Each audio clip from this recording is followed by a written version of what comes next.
Hi guys, tonight we're stepping into the long, smoky dawn of bronze, when the world has no coins in your pocket, no steel in a kitchen drawer, no shining city walls guarded by disciplined armies, and certainly no tiny screwdrivers hiding in a drawer you swear you organised last week.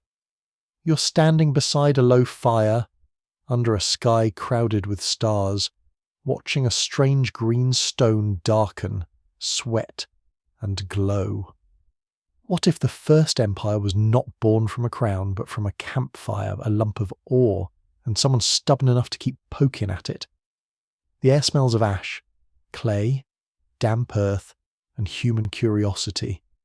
Somewhere a goat coughs, a child whispers, and a stone hammer taps in the dark.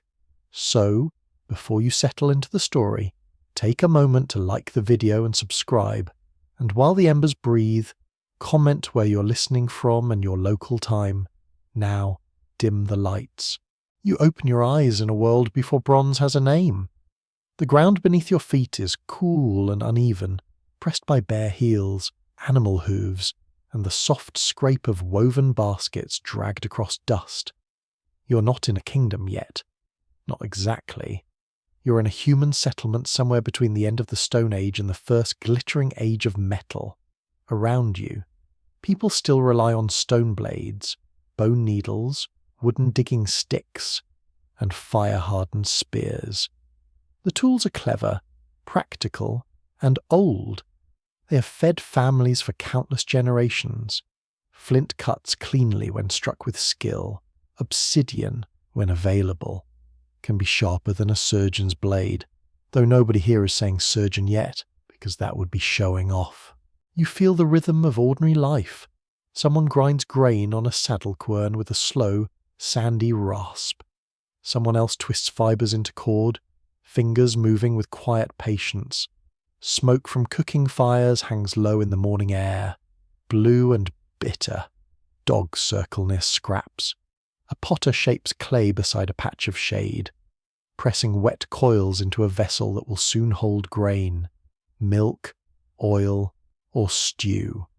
Nothing here looks like an empire, but the ingredients are already gathering surplus food, settled villages, craft knowledge, trade, and the growing habit of seeing objects not just as useful, but as valuable. Then your eye catches a colour that does not quite belong. A stone rests near the fire pit, green and blue in patches, like rain trapped inside rock. It may be malachite or azurite, one of the copper-bearing minerals that early people learned to notice. It is beautiful before it is useful. That matters. Long before metal becomes the muscle of states and armies, it begins as a fascination. You pick up a small piece, and it is cool against your palm. Its surface feels powdery where the green has weathered, crushed. It can stain skin or decorate pottery. Heated, if conditions are right, it can whisper a secret. The mainstream history is simple enough to say, though far from simple to live. Copper is one of the first metals humans learned to work, partly because it can occur naturally in metallic form. Native copper, found in small nuggets or sheets, can be hammered into beads, awls, hooks, and little ornaments without full smelting. You do not need a palace laboratory. You need a stone anvil, another stone for pounding, and many, many attempts. At first the copper hardens as it is hammered, then becomes brittle. Someone discovers that heating it again softens it. This is annealing, though here it is only known as a useful trick passed from hand to hand, from elder to apprentice, from one careful worker to another. You kneel by a craftsperson who has spent years listening to materials. That sounds poetic, but it is also practical. Stone speaks through fracture. Clay speaks through moisture. Wood speaks through grain. Copper speaks through colour, softness, resistance, and a dull metallic note when struck. The worker holds a nugget with tongs of green wood, warms it in embers, then places it on a flat stone. Tap, tap, tap. The sound is smaller than later smithing, more intimate than heroic.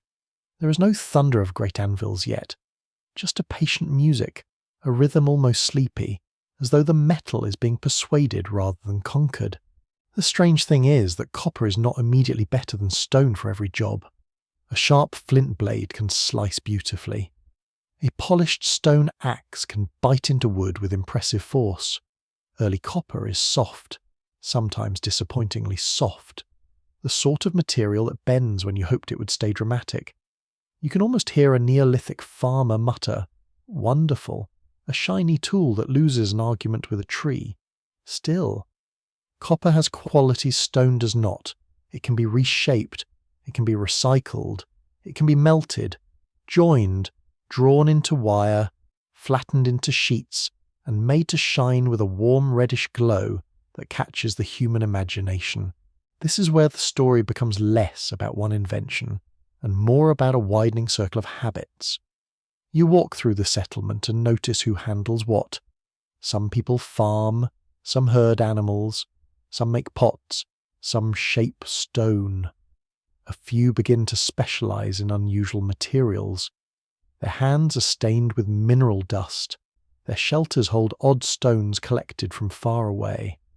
Their fires are tended differently, shielded from wind, fed with chosen fuel, watched with an attention that looks almost ceremonial. Early metallurgy is not only technology, it is performance, memory, risk, and reputation. There is a scholarly uncertainty here, soft as smoke but important.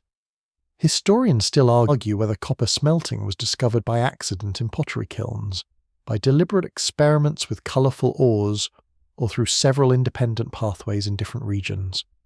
One person imagines a potter noticing beads of metal in a kiln. Another pictures hunters and traders bringing strange stones to curious firekeepers. Another sees a long blur of trial and error, with no single aha moment, only generations of small observations. The truth may be less tidy than the stories people prefer. History often dislikes a neat ribbon tied around it. Very inconsiderate of history. Really, you lean closer to the fire and feel its heat tighten your cheeks. True smelting requires more than ordinary warmth. Copper ore must be heated with charcoal in a low-oxygen environment, hot enough to separate metal from mineral. Early furnaces may be little more than pits or clay structures, but they represent a new relationship with fire. Fire is no longer only a comfort, a cooking tool, or a defense against darkness. It becomes a collaborator in transformation. People begin to build spaces where fire can be intensified, directed, and made to do unnatural things, which is exactly the sort of decision that makes humans both brilliant and slightly alarming. The atmosphere in the workshop is thick, charcoal smells sweet and dry, clay walls radiate stored heat, the ground is littered with broken crucibles, slaggy lumps, cracked stones, and little green fragments of ore. Your throat catches on smoke. A worker blows through a tube or uses a simple bellows, pushing air into the coals. The fire brightens. Orange becomes yellow. The sound deepens into a soft, hungry roar. Nothing moves quickly. People wait. They look for signs in colour and texture. They learn that too little heat gives failure. Too much can ruin the vessel. And the wrong mixture leaves disappointment where metal should be. A quirky tidbit drifts through the long memory of copper because green copper minerals are so vivid. They were sometimes linked in later imaginations with healing, protection, beauty, and magic. It is easy to see why. A stone that paints the body, colours the eye, stains a bead, and then, under fire, produces a red metal feels like it has a personality. Some fringe-minded storytellers have pictured early metal workers as shamans guarding secret recipes in the smoke. That may go too far, but the basic instinct is understandable. To a village watching stone become metal, the craft must have seemed like a conversation with hidden forces inside the earth. And yet you should not imagine these people as bewildered children gazing at miracles. They are observant adults in demanding landscapes. They know seasons, soils, animals, fibres, seeds, stones, and skies with a precision most modern people have politely outsourced to apps. They test, they remember, they compare results. If one fire produces a metallic bead and another does not, someone notices. If a certain green stone behaves differently from an ordinary pebble, someone notices. Knowledge accumulates quietly, like dust on a threshold, until one day the threshold leads somewhere new. You walk beyond the settlement toward a hillside where stones are gathered. The wind tastes of dry grass. Insects scratch in the scrub. The slope contains veins and stains, colours that reveal what lies beneath. Mining at this stage may be shallow, seasonal, and small in scale, but it changes how people think about land. A hill is not just a hill, it is a storehouse. A stream bed is not just water, it is a place where heavy pieces may be found. Certain routes become meaningful because they connect ore, fuel, water, food, and people who know what to do with them. Geography begins to acquire a metallic grammar. You return as evening gathers. A copper bead warms against a wrist. Tiny but persuasive. It does not build an empire, not yet, but it teaches people to value rare matter, skilled hands, and secret heat. The workshop fire sinks into embers. You listen to the last soft taps and wonder what else the earth might become. You walk away from the familiar warmth of copper and into a quieter mystery, the kind that hides not in palaces or battlefields, but in stubborn little stones carried across impossible distances. Tin is not dramatic at first glance. It does not gleam with the reddish confidence of copper. It does not call attention to itself like gold, that ancient champion of looking important while doing very little practical work. Tin enters the story modestly, almost shyly, as a pale metal locked inside dark grains of ore. Yet without it, bronze would never become the material that reshapes farming, craft, trade, warfare, wealth, and power. The path beneath your feet is narrow and gritty. Dry grass brushes your ankles. A mule snorts beside you, its pack creaking with hides, grain, salt, beads, and a few heavy sacks whose contents are known only to the trader and perhaps to the trader's very suspicious cousin. The morning smells of dust, animal sweat, crushed herbs, and leather warmed by sun. Somewhere ahead, a river cuts through hills. Somewhere beyond that, mountains hold the mineral veins that people have learned to recognize by color, weight, and stubborn rumor. Tin's mystery begins with its rarity. Copper ores are widespread across many regions, but tin ores are far less common. The most important tin ore is cassiterite, a hard mineral made of tin oxide. It often appears as dark, heavy grains that can collect in stream beds, where flowing water separates lighter sand from denser minerals. You crouch beside a shallow stream and run your fingers through wet gravel. The water is cold enough to sting. Small black grains settle in the pan while lighter particles wash away. It feels simple in your hands, but this simple act reaches outward into a network of mountains, deserts, rivers, ships, and bargaining voices. Bronze is usually copper mixed with tin, often in proportions near 9 parts copper to 1 part tin, though ancient mixtures varied widely. That small addition changes everything. Tin lowers the melting point of copper, helps the metal flow into moulds, and produces an alloy that can be harder and more durable than copper alone. A tool made from good bronze keeps an edge better. A cast blade takes shape more cleanly. A chisel bites wood with more confidence. A sickle cuts grain more smoothly. You can almost feel the surprise of the craftsperson who discovers that a little pale metal makes red copper behave like a stronger, stranger thing. But where does the tin come from? That question follows you like a shadow. You travel with merchants who do not think in the neat map labels of modern classrooms. They know springs, passes, clan territories, dangerous wells, river mouths, winds, taxes, tolls, and which village headman smiles too much when weighing goods. Their world is not empty between famous cities.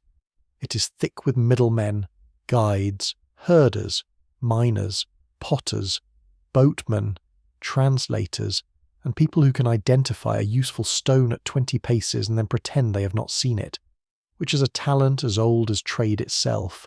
You enter a mining landscape where the earth has been scratched open. The air smells of damp stone, smoke, and human effort.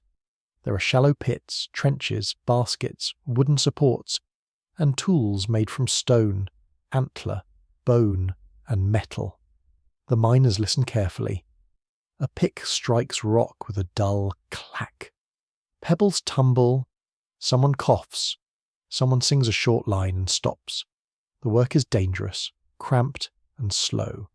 In stream deposits, the labour may be gentler but still endless, with ore washed, sorted, carried, crushed, and roasted. Tin does not simply leap into civilization shouting, "Here I am, build an empire." Naturally, it makes everyone work first.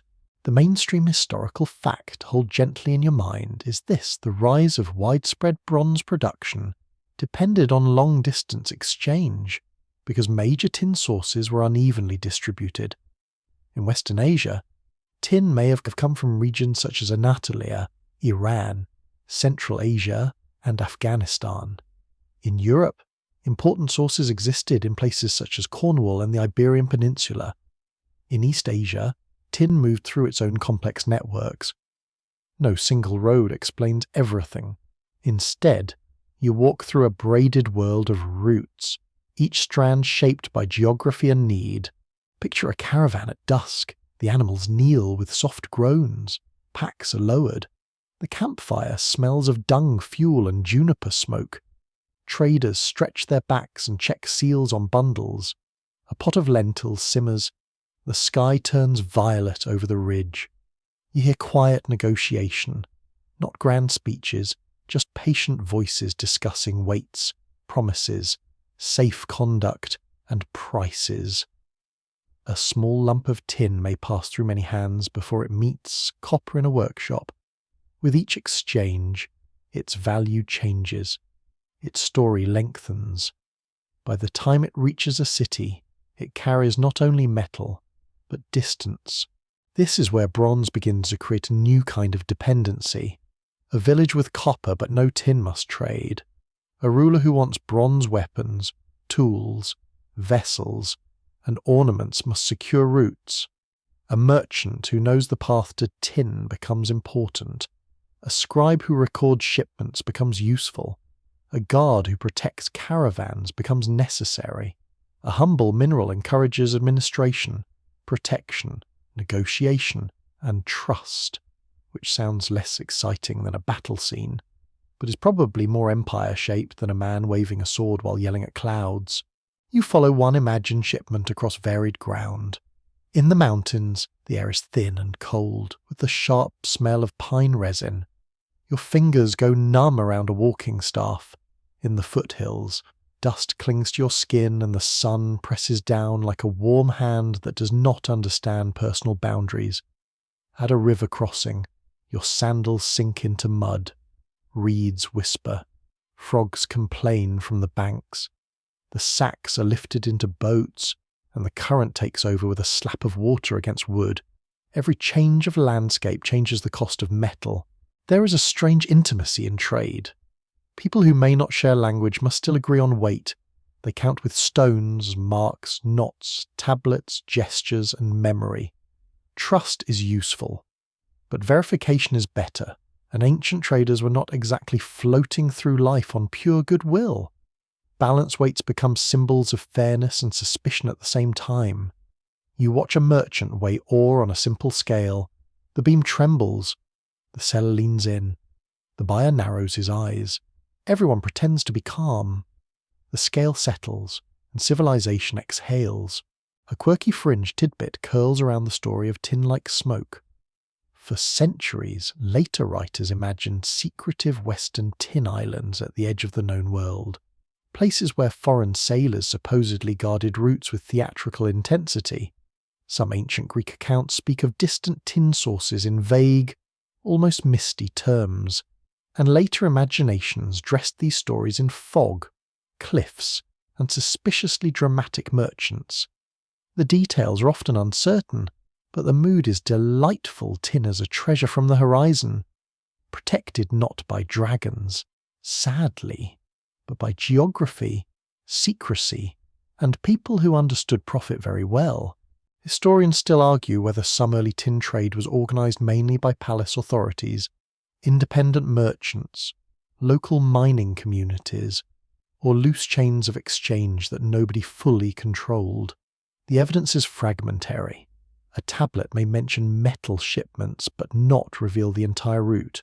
An ingot may show composition but not the faces of those who carried it. A mine may show ancient workings. Yet dating these workings precisely can be difficult. The past gives clues, then folds its arms and refuses to explain itself neatly. You almost have to admire the commitment. You arrive at a settlement where copper and tin finally meet. The workshop is low-roofed and warm, lit by a fire that glows through clay furnace openings. Charcoal cracks softly. The smell is mineral, smoky, and dry, with a faint bitter edge.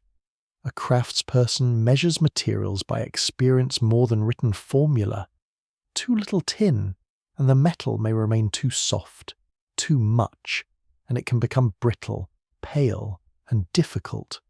The right balance is learned through sound, colour, fracture, and memory.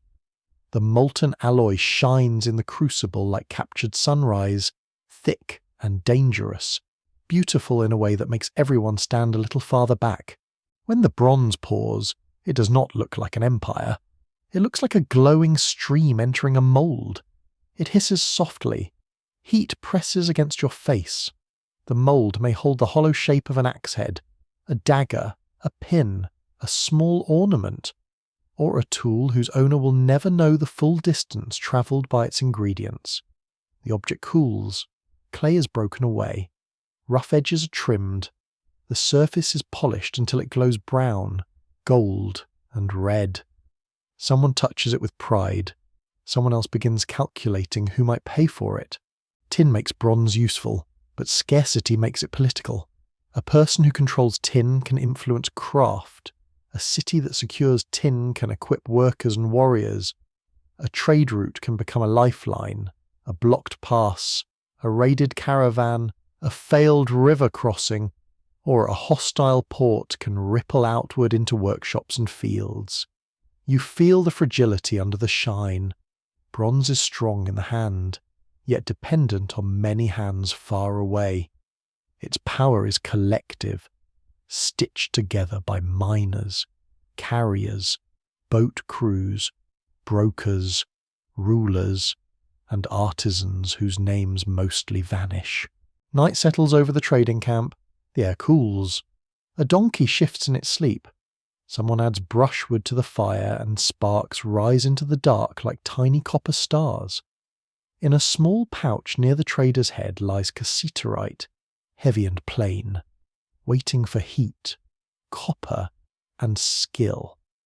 You understand now that bronze is not born from metal alone. It is born from distance. It is born from trust made practical, suspicion made measurable, geography made negotiable.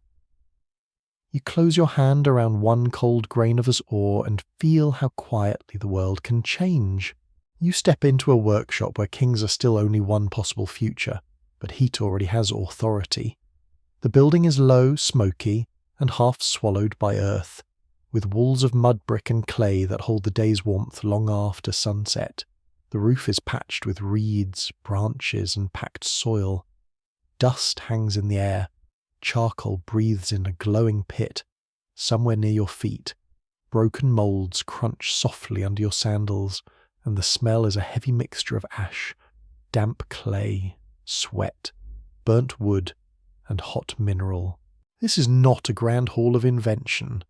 Nobody has hung a sign outside announcing birthplace of civilization changing technology, which is a real failure of ancient marketing.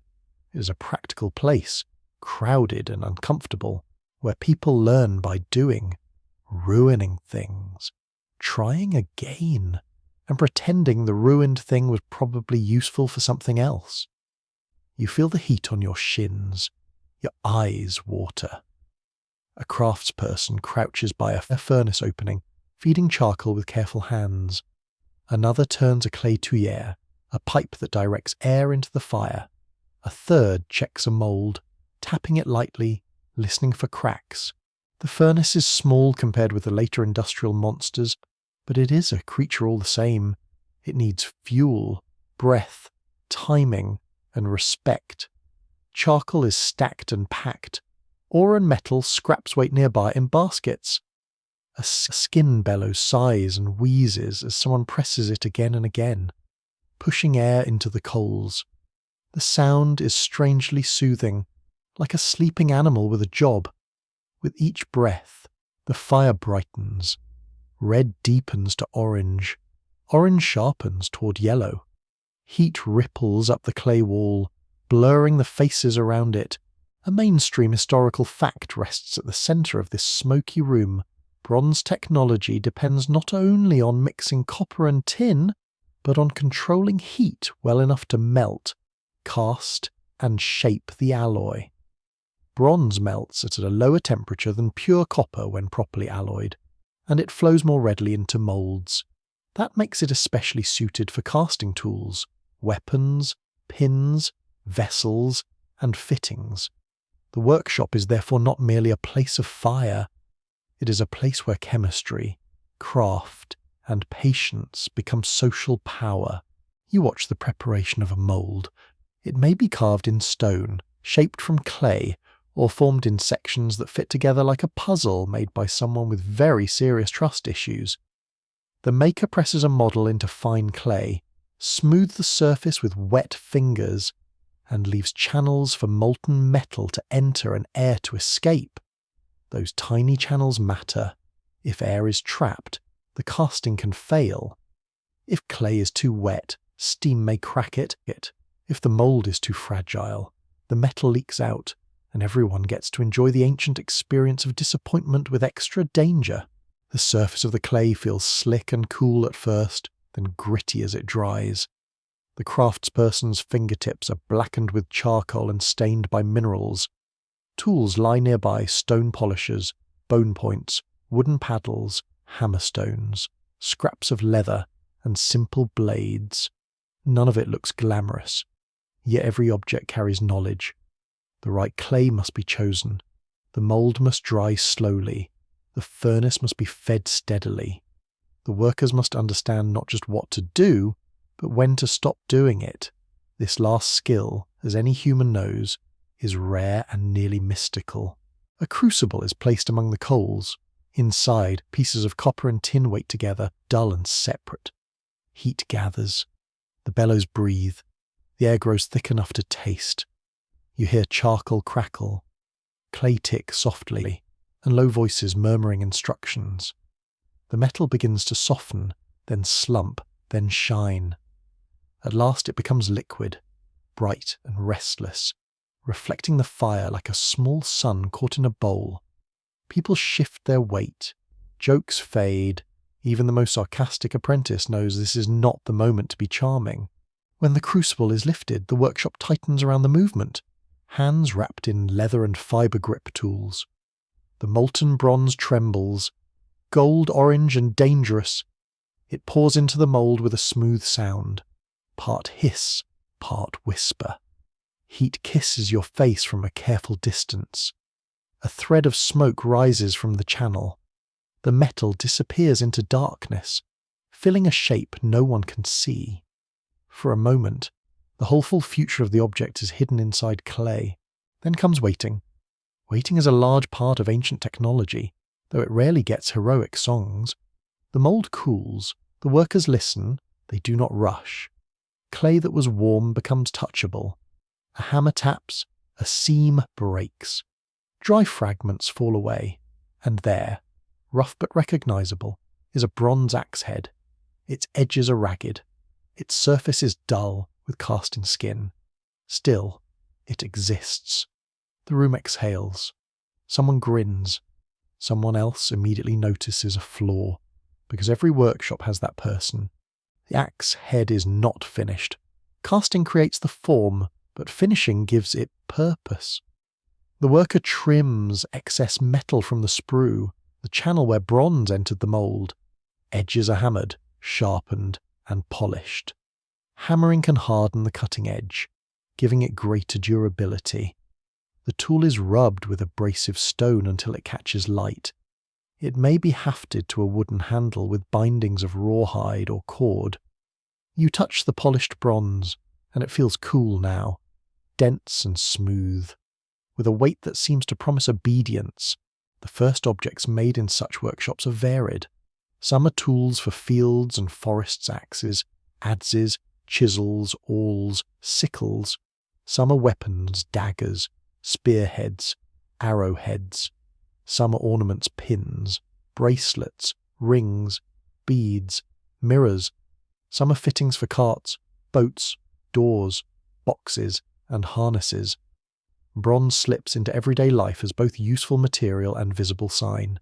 It cuts wood, opens soil, fastens clothing, decorates bodies, marks rank, and travels as value. One alloy, many roles. Bronze is very busy, and frankly, seems to have better time management than most of us. The workshop changes relationships. A person who can cast bronze holds knowledge that not everyone shares. Skill creates reputation.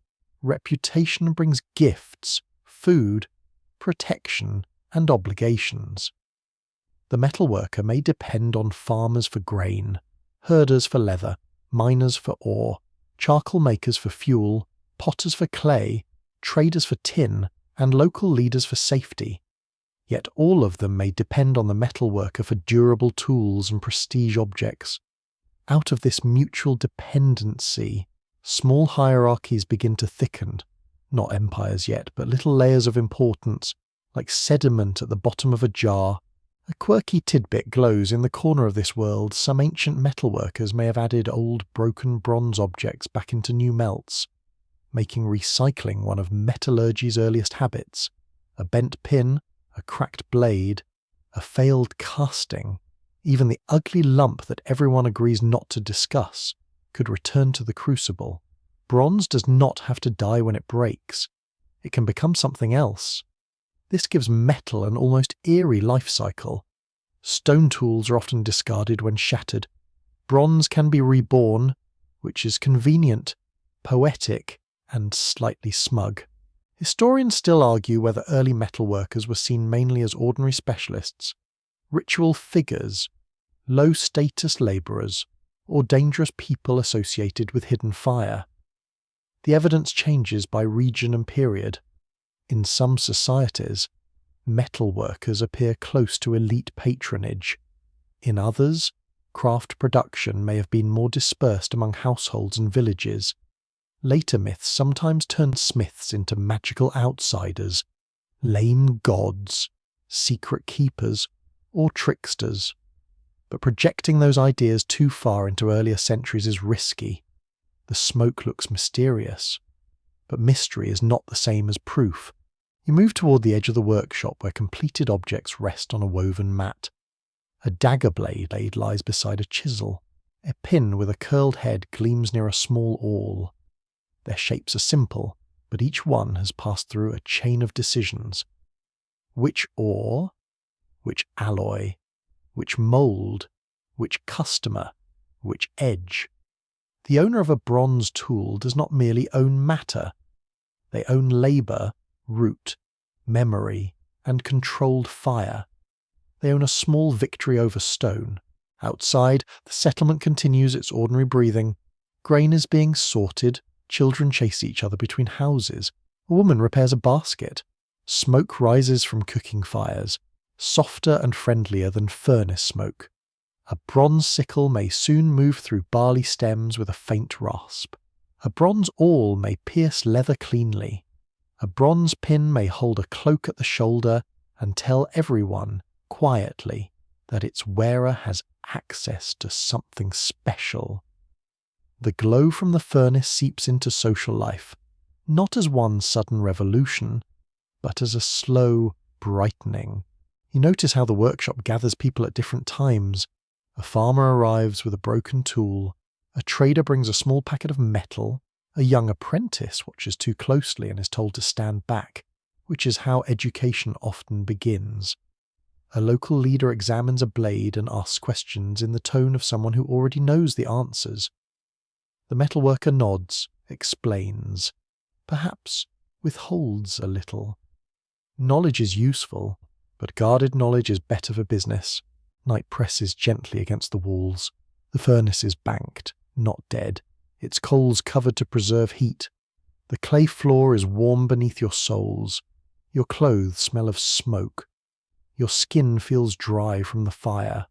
In the low light, the finished bronze objects look almost alive, catching tiny pulses from the embers. They are not just things.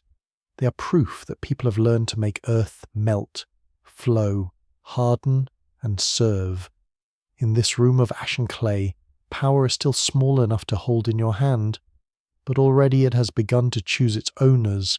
You walk into a city where the mud itself seems organized. Walls rise from sun-dried brick, pale brown and warm beneath your fingertips, each brick pressed from river clay and straw, each one carrying the quiet print of human labor. The streets are narrow, bent at odd angles, and alive with the soft friction of sandals, hooves, cartwheels, and voices. Somewhere nearby, a donkey complains with the emotional range of a minor official denied lunch. Above the rooftops, a temple platform lifts toward the bright sky, its terraces catching sunlight while smoke from household ovens drifts below in thin blue threads. The city smells of grain, river mud, dates, wool, fish, dung fuel, sesame oil, and the mineral tang of workshops. This is southern Mesopotamia, land of the Tigris and Euphrates, where settlements swell into cities and cities learn the arts of storage, measurement, negotiation, and command. You feel the atmosphere pressing close. Houses crowd together. Courtyards hide behind blank exterior walls. Drainage channels carry dirty water through packed streets. Reed mats shade doorways. Market stalls rustle with baskets, jars, ropes, cloth, and tools. The place is not quiet, but it has a rhythm steady enough to become almost lulling. Bronze fits into this urban rhythm like a bright thread in coarse cloth. It does not build the city by itself. That would be far too tidy. And history enjoys being difficult. The city is built by farmers coaxing crops from irrigated fields, by herders bringing wool and milk, by boatmen pushing reed and wooden craft along canals, by potters firing jars, by scribes marking clay tablets, by brewers, bakers, guards, priests, labourers, and accountants who somehow manage to make civilization possible, while also making everyone nervous. Bronze strengthens this world because it gives specialists better edges, better points, stronger fittings, and objects of display that announce status without needing to shout. You pause beside an irrigation canal as water moves slowly, brown and reflective, carrying bits of reed, chaff, and floating leaves. The bank is damp under your feet. Frogs click in the shadows.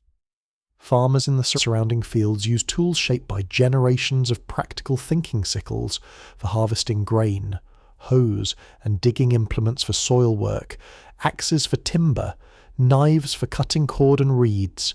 Many tools remain wood, stone, bone, or clay. Bronze is too valuable to replace everything, and no one here is casually dropping a bronze axe into a canal unless they enjoy being remembered as a family disappointment. Still, a bronze blade changes the feeling of work.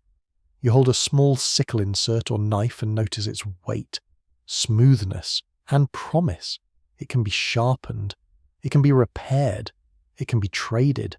In a city where grain surplus feeds administrators and workers, tools matter. The mainstream historical fact is that early Mesopotamian cities depended on large-scale agriculture, supported by irrigation, temple and palace institutions, and written administration. Bronze did not create writing or irrigation, but it helped equip the crafts and labour systems that made those institutions function. A chisel shapes wood for doors and carts. A needle or awl pierces leather. A blade cuts reeds for mats, boats, baskets, and roofs. You follow the sound of hammering toward a craft quarter. The air grows warmer and sharper. Furnaces glow in low rooms. Potters' kilns smoke nearby, because urban craft often gathers where fuel, clay, and labour can be managed. You hear the clink of metal scraps, the thud of a hammer, the rasp of polishing stone, the watery slap of clay being worked for moulds. The workshop floor feels gritty. Thin flakes of metal and broken fragments of casting waste hide among ash and dust. A worker bends over a small object, scraping its surface until it catches light. City workshops are not just places where things are made. They are places where value is transformed. Raw material arrives as ingots, scraps, or rough metal. It leaves as tools, weapons, pins, bowls, fittings, seals, ornaments, and ritual goods.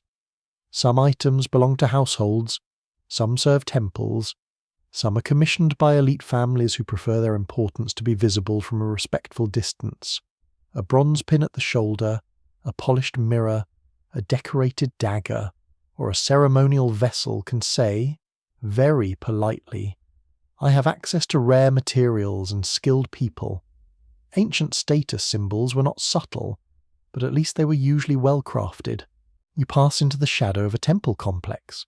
The outer wall is thick, its surface rough under your palm, radiating heat stored from the day. Inside, courtyards open and close like pauses in a story. Priests, attendants, scribes, and labourers move through the compound. Offerings of grain, oil, beer, wool, dates, and animals are recorded, stored, redistributed, or used in rituals. The smell here is different incense, baked bread, wool, bitumen, flowers, and the dry chalk scent of clay tablets. A scribe sits with a reed stylus and a lump of wet clay, pressing signs into the surface with quick, practiced movements. Writing gives metal a new kind of life. Once a bronze object can be counted, listed, assigned, borrowed, owed, weighed, lost, or politely accused of being lost, it enters administration. You imagine a tablet recording tools issued to workers, metal allotted to craftsmen, or goods delivered to a storehouse.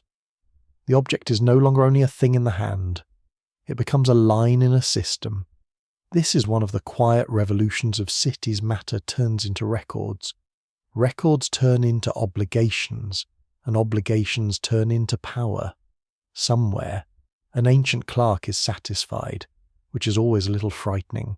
The city's bronze also carries a defensive edge.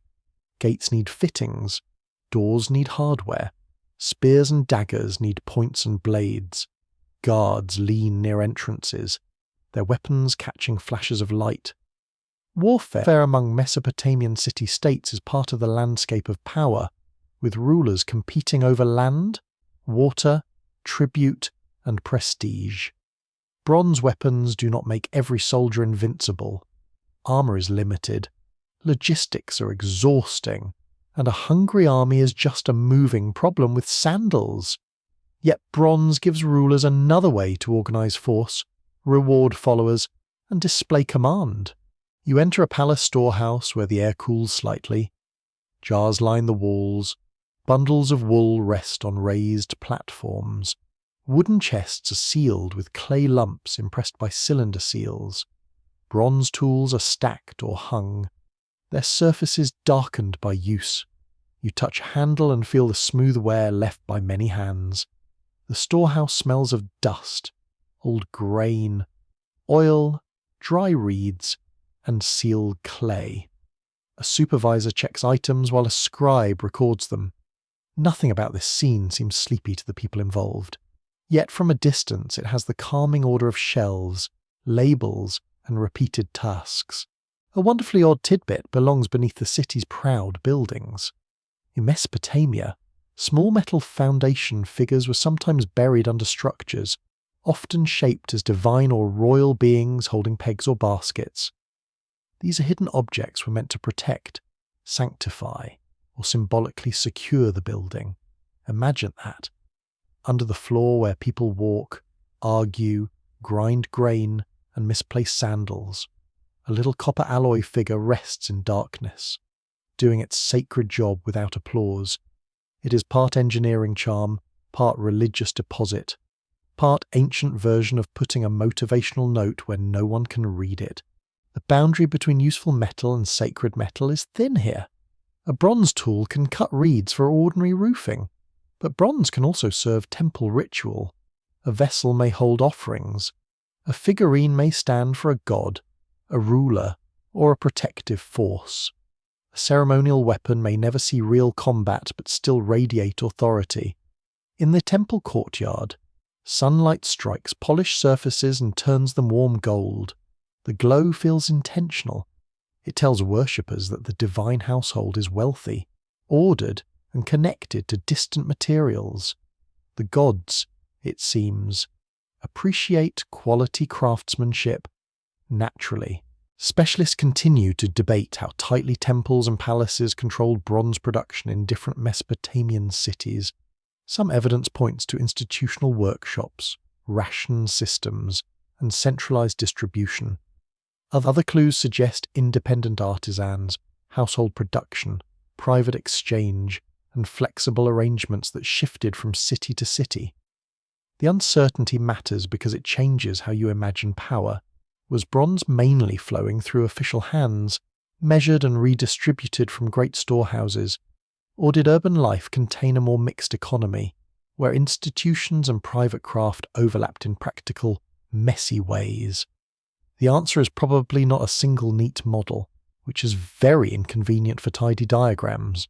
You wander into a residential quarter as evening settles. Household lamps flicker. A woman kneads dough in a courtyard while a child turns a spindle. Someone repairs a door latch. A neighbour borrows a blade and promises to return it, which may or may not be wise. From a rooftop, you can see canals glimmering between blocks of houses. The temple platform darkens against the sky. The city hum becomes gentler, low conversation. Animals shifting, water lapping, a distant mallet, the crackle of cooking fires. Here, bronze is not only an imperial material, it is domestic, bureaucratic, sacred, agricultural, martial, and decorative all at once. It touches the hands of workers and the rituals of priests. It helps shape fields and storehouses. It becomes a gift, a wage, a tool, a weapon, a record, a symbol. The alloy teaches cities to reach outward for resources and inward for organization. To keep bronze moving, people must mine, trade, measure, guard, craft, record, and distribute. That web of effort gives urban life some of its shine.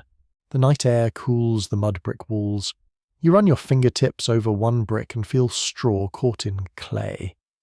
Rough and humble beneath your skin. Beyond the wall, a bronze object rests in a workshop, waiting to be polished at dawn. Nearby, a tablet dries with signs pressed into its face. Canal water whispers under a narrow bridge. The city sleeps lightly, full of stored grain, guarded gates, sealed jars, quiet gods, and metal that has learned to glow in human hands. You drift along the Nile in the cool blue hour before sunrise. When the river looks less like water and more like a long piece of polished stone laid through the desert, reeds whisper along the banks, mud sucks gently at your sandals. A heron lifts itself from the shallows with slow, offended dignity, as if the whole kingdom has disturbed its private thoughts. The air smells of wet silt, fish, lotus, cattle, smoke from breakfast fires, and the faint sweetness of date palms warming in the first light. Around you, Egypt wakes with careful rhythm. Farmers step into fields darkened by the yearly gift of floodwater. Women carry jars against their hips. Children chase goats through the dust. Boatmen push away from shore, their poles dipping with soft splashes. In the distance, a temple wall catches the rising sun, and beyond it the desert waits in silence, sharp-edged and golden. This is a land where stone seems eternal. River mud seems generous, and metal, though rarer, slips into the machinery of daily life with a quiet flash. Bronze in Egypt does not erase older materials. Stone remains powerful here, almost stubbornly so. Flint knives, stone vessels, wooden tools, bone implements, and copper objects continue to serve people in workshops, homes, and tombs. Egypt is very good at keeping old solutions around when they still work, which is honestly more sensible than replacing everything just because something shiny arrives. Yet bronze brings an advantage that officials, artisans, soldiers, priests, and farmers cannot ignore. It is harder than copper when made well. It casts cleanly. It holds a useful edge. It allows tools and weapons to become more reliable in the hands of those who can afford or command them. A mainstream historical fact rests beneath the glitter. Egyptian bronze use became especially important during the Middle Kingdom and New Kingdom, when military organization, temple wealth, long-distance exchange, and royal building projects expanded. Egypt had copper sources in places such as Sinai and the Eastern Desert, but tin was less available locally. So broader trade and tribute helped supply the ingredients for bronze. The alloy's rise is therefore not just a story of craft, it is also a story of roots, conquest, diplomacy, mining expeditions, and royal administration keeping useful materials moving through a huge river kingdom. You step into a field where harvesters bend among grain stems. The sunlight is warmer now, touching your shoulders. A bronze sickle blade glints briefly, then vanishes into the work. The sound is gentle and repetitive, stalks rasping, bundles being tied, sandals pressing damp soil, voices calling across the rows. Bronze tools are not in every hand. Many farmers still use cheaper materials, and the old ways remain practical. But when bronze is present, it sharpens the pace of specialized labor. A blade trims reeds for mats and boats. A chisel cuts wood for furniture, and adds shapes beams for houses, shrines, coffins, and ships. A small awl pierces a leather straps. The metal touches the great economy through ordinary tasks. Not with thunder, but with thousands of quiet cuts. At the edge of a village workshop, a carpenter sits under shade, working cedar imported from far away. The wood smells clean and resinous, very different from the damp odour of Nile mud. He guides a bronze adze along the surface, shaving curls that fall like pale ribbons. Nearby, a boy gathers the shavings for kindling. The carpenter's hands are steady, his palms rough, his forearms dusted with fine powder. The bronze edge must be maintained, sharpened, and respected. A tool is never merely owned.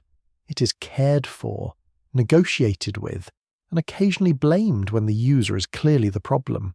You move from the village into a temple precinct, and the air changes. It becomes cooler, shaded by stone columns painted with lotus and papyrus. Incense coils slowly upward.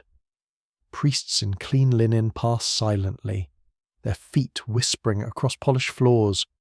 Bronze vessels, knives, censers, mirrors, and fittings serve ritual needs.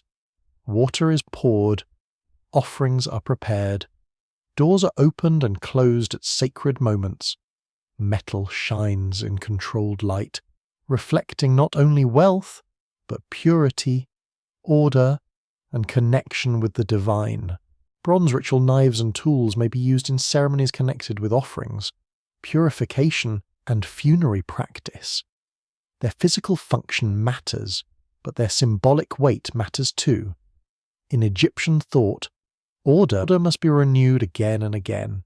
The sun rises, the Nile floods, the temple rites are performed, the dead are equipped, the king upholds cosmic balance. A bronze object in such a world is not only practical, it can become part of the repeated actions that keep chaos politely outside the door, where chaos belongs, preferably with no forwarding address. A polished bronze mirror lies on a table near cosmetics, combs, and little jars of scented oils. You lift it and see not a perfect reflection, but a warm, wavering face, softened by metal. The handle may be shaped like a papyrus stem, a goddess, or a graceful figure. The surface smells faintly of oil and human touch. Here is a quirky tidbit with a gentle shine. Egyptian mirrors were often linked with beauty, sunlight, femininity, and divine presence, and their round reflective discs could suggest the sun itself. A mirror was not just a grooming tool, it was a small portable brightness, which is rather impressive for an object also asked to help someone check their eyeliner. The palace world glitters more forcefully. You enter a storeroom where scribes track goods with reed pens and ink on papyrus, or with marks on potsherds and tablets. Leather bags, wooden boxes, linen bundles, and sealed containers line the room. Bronze items are inventoried, issued, repaired, and collected. The smells are dry and layered papyrus, dust, old wood, oil, linen, and the slightly metallic scent of handled tools. Royal authority depends on such careful management. A pharaoh may appear as a divine warrior on temple walls, smiting enemies in magnificent pose, but someone still has to count the spearheads. Empire loves drama, but it survives on paperwork. In military life, bronze has a sharper voice. You hear it in the training yard, spear shafts knocking together, bowstrings humming, leather shields creaking, sandals scuffing packed earth, bronze spearheads, daggers, axes, arrowheads, and fittings help equip soldiers, especially as Egypt expands its influence into Nubia, the Levant, and beyond during the New Kingdom. Chariots, adopted and adapted after contact with Western Asian powers, become prestigious machines of speed and command. Their wooden frames, leather elements, and bronze fittings require specialist craft. When wheels rattle across hard ground, the sound is not just motion, it is organization made audible. Still, bronze warfare is never as simple as shiny weapons winning everything. Training matters. Horses matter. Supply lines matter. Food, water, roads, commanders, weather, morale, and the deeply underrated problem of keeping thousands of people from wandering into disaster all matter. A bronze blade in a poorly supplied hand is only one part of a very large headache. Egyptian military success depends on administration, river transport, fortresses, diplomacy, and the ability to absorb techniques from neighbours without losing the distinctive rhythm of Egyptian kingship. Scholars continue to debate how quickly bronze replaced copper in different parts of Egyptian society, and how far access to bronze tools reached below elite and institutional levels. Tomb goods may preserve impressive objects, but tombs do not always show ordinary life in honest proportions. Texts can mention metal, but they may reflect official ideals more than the village reality.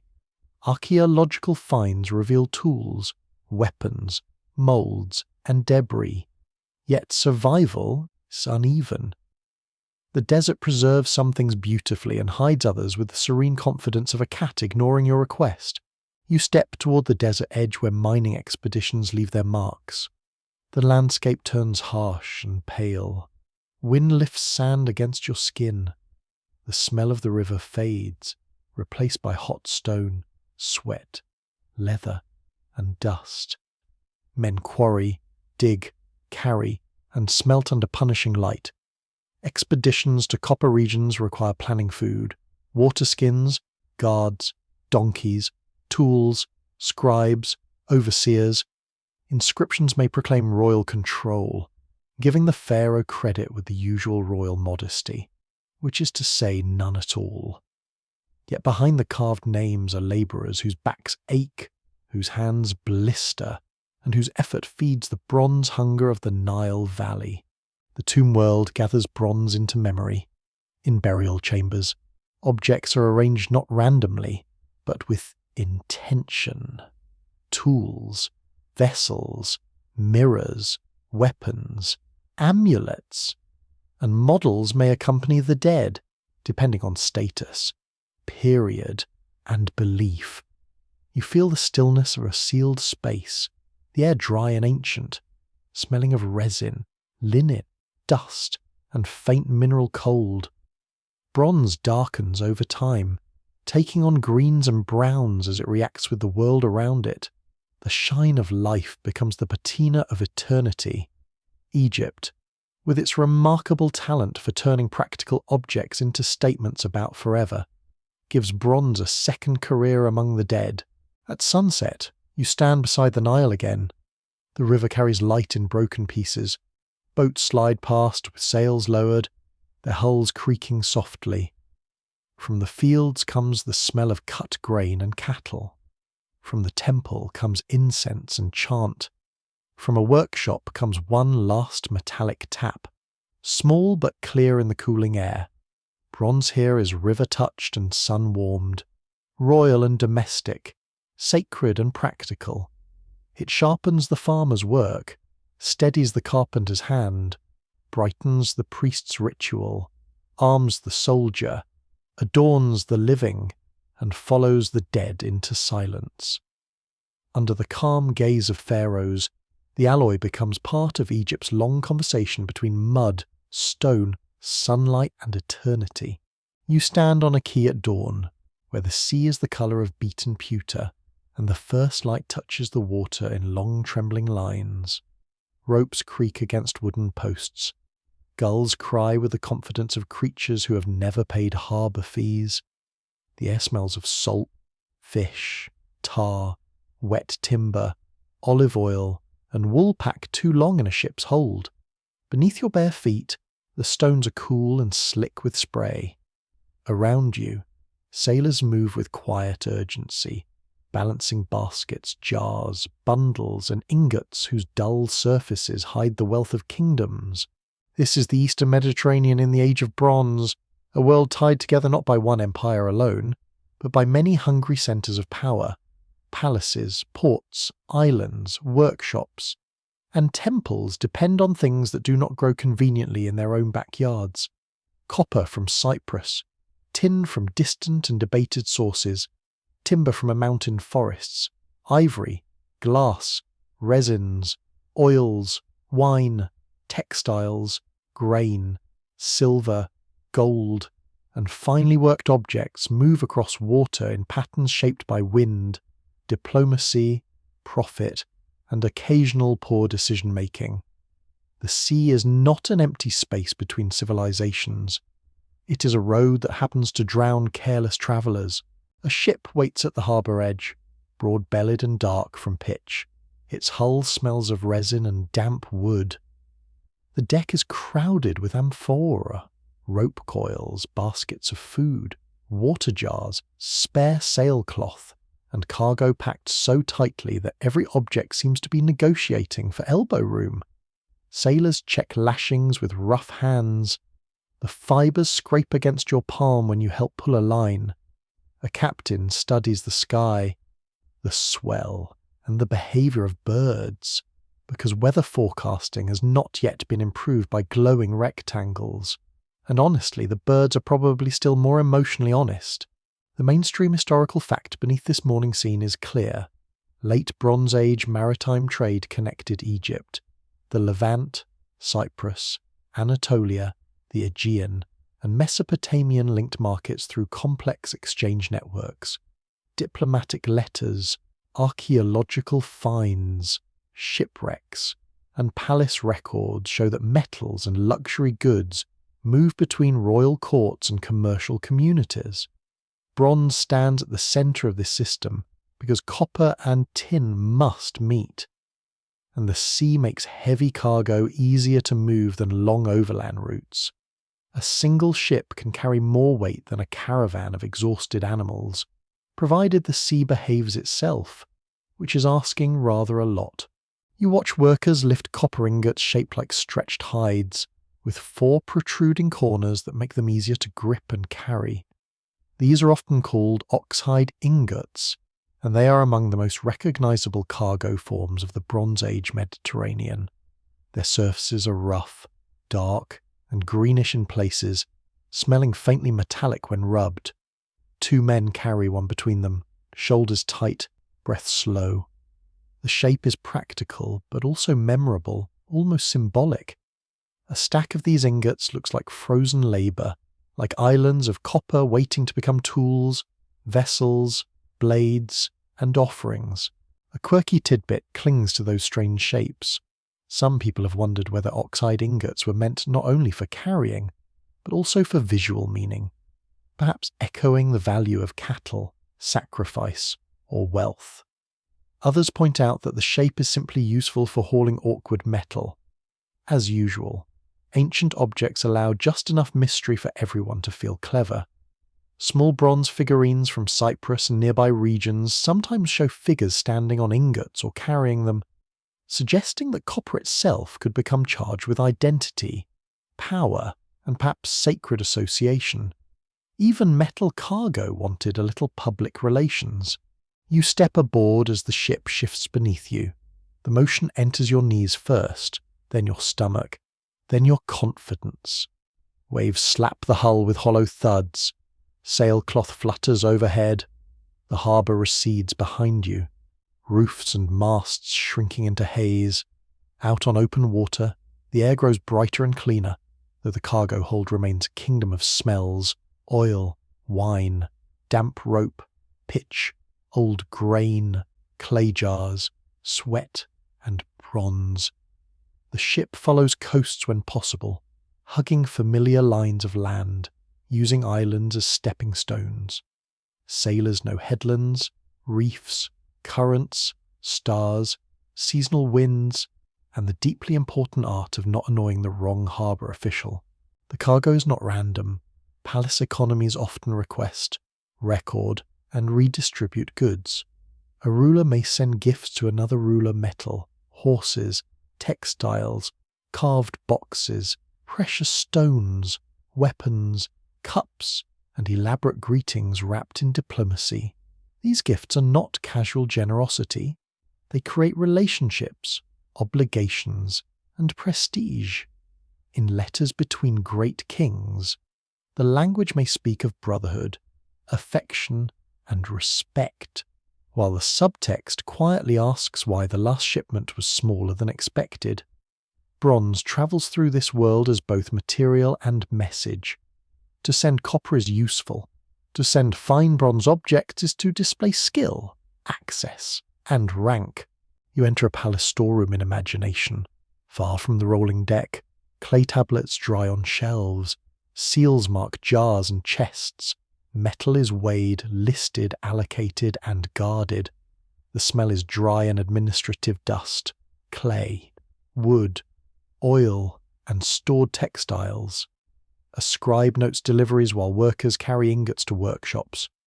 The palace wants weapons for guards, fittings for chariots, tools for craftsmen, vessels for feasts, and ornaments for ceremony. Bronze turns into a language of controlled abundance.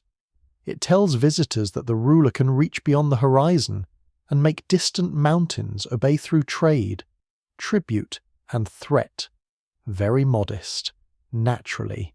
At sea, however, royal ambition becomes fragile.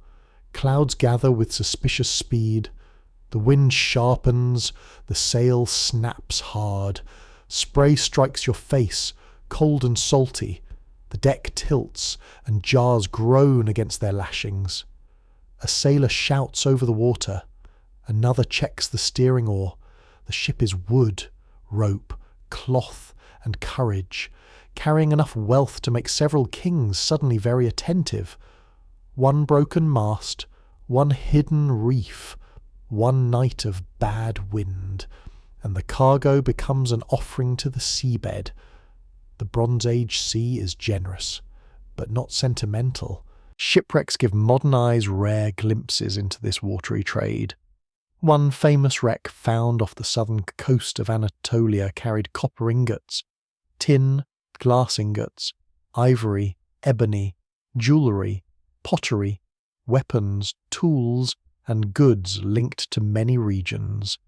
Such wrecks show how international the cargo of a single vessel could be. You imagine the hold packed like a floating warehouse of the known world, each item with its own origin and destination. A jar from one coast rests near metal from another. A luxury object meant for a palace lies beside a sailor's ordinary tool. The sea mixes social ranks without asking permission. Historians still argue whether late Bronze Age maritime exchange was dominated by palace command. Private merchants, independent sailors, or flexible partnerships that change with circumstance. Some cargoes look closely tied to royal gift exchange and official demand. Other evidence suggests entrepreneurial traders working across cultural boundaries, buying and selling where profit called. Perhaps the real system was layered. Kings claimed control. Officials counted goods. Merchants took risks. Sailors solved practical problems. And local communities quietly made the whole thing possible. The past, once again, refuses to behave like a simple chart. Very inconsiderate, but beautifully human. You arrive at an island harbour where copper is everywhere in rumour, labour, and smell. Cyprus rises dry and bright from the sea, with hills that hide rich copper ores. The very name of the island later becomes linked with copper in language and memory. In the harbour, donkeys carry loads from inland mines. Charcoal burners bring fuel. Smelters work near places where ore, wood, water, and transport meet. The air tastes of salt and furnace smoke. Hammering rings faintly from a workshop. Traders from different lands bargain through interpreters, gestures, shared weights, and facial expressions that need no translation at all. The exchange is cultural as much as economic. Along these routes travel myths, artistic styles, technologies, measurements, words, and habits of display. A metal form admired in one court may inspire copies in another. A type of sword appears in distant regions. Decorative motifs move from pottery to ivory to metalwork. Gods acquire foreign touches. Stories adapt to new tongues. You stand in a courtyard where a cup, a dagger, a painted jar, and a carved seal each seem to come from a different shore. Bronze does not merely connect markets, it connects imaginations. As evening falls, the harbour turns amber. Ship masts become black lines against the sky. The water smells warmer now, mixed with cooking smoke and spilled wine. Sailors mend rope while merchants count sealed packets by lamplight. Somewhere, a musician plucks a stringed instrument, soft notes falling between voices. A bronze bowl catches the flame of an oil lamp and sends it back in a wavering glow. The object may have crossed the sea as tribute, payment, loot, gift, or merchandise. Its path is difficult to know, but its presence says one thing clearly: no city shines alone. You rest your hand on a coil of rope. Rough and salt stiffened. Beyond the harbour mouth, the dark sea breathes against the stones. Bronze is moving through that darkness in the bellies of ships, in the promises of rulers, in the ledgers of scribes, in the hands of sailors who know the stars better than any palace official ever will. The alloy that strengthens cities also makes them dependent on winds, ports, strangers, and trust. On this quiet shore, under a sky filling with stars, empire feels less like a tower and more like a net, glittering, wide, and always trembling. You hear the wheels before you see them. A dry rattling rises across the plain, quick and nervous like bones shaken in a wooden bowl. Dust lifts from the hard earth in pale curtains. Horses snort, harness leather creaks, and a driver calls out in a sharp voice that cuts through the morning heat.